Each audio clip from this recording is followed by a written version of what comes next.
అనిపించింది. ఇక్కడ ఒక ఆంటీ గారు మసాలా దోశ చాలా బాగా వేస్తారు. పైన ఉన్నది చూసారు బంగాళదుంప కర్రీలా ఉంటది అనమాట. ఆనియన్స్ ఎక్కువ వేయించుకుని తింటే మామూలుగా ఉండదు.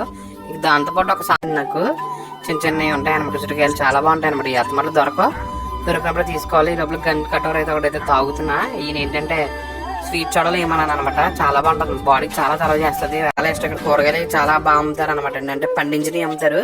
చూడండి పక్కన సన్సెట్ అయితే అవుతుంది. చూడండి ఎంత బ్యూటిఫుల్ గా అయితే ఉందో. అలాగే ఇక్కడ పంటిని కూడా దాటేస్తారు అనమాట. అలా చివరికి వెళ్ళిపోతే పంటిని దాటేస్తారు. అవతల పక్క వెళ్తే మనకి ఇంకా ఊరైతే వస్తుంది అనమాట. ఆ ఊరి పేరు ఏంటో తెలిస్తే కామెంట్ చేయండి చూద్దాం. చూసారు పంటి ఇప్పుడు వెళ్ళిపోయింది అనమాట అందరిని ఎక్కించుకుని. అలాగే ఈ గోదావరికి ఆనుకుని చాలా లంకలు అయితే ఉంటాయండి. ఇక్కడ కూరగాయలు పండుతాయి, చాలా నెంబర్ 1 గా పండుతాయి అనమాట. ఇవి వచ్చేసి బూడిద గుమ్మడికాయలు అనమాట అండి. ఒకప్పుడు మా డాడీ వాళ్ళు కూడా ఇప్పుడు కాదు ఎప్పుడో అనమాట. మా డాడీ చిన్నప్పుడు కూరగాయలు పండించేవారు అనమాట. దేశవాళీ టమాటాలు అలా ఫ్రెష్ టమాటాలు అలా కోసుకుని అలా కూర వండుకోవాలన్నమాట. అది కొద్దిగా వచ్చేసి బేబీ టాస్తాను చూద్దరు కానీ ఇంకా సన్సెట్ అయితే అవడం మొదలు పెట్టింది అనమాట. జస్ట్ నాకు ఏంటంటే అలా కూర్చుని అలా చూస్తే చాలా అనమాట. చాలా మంచి వైబ్ అయితే వస్తుంది అనమాట. నాకు మంచి సాంగ్స్ జస్ట్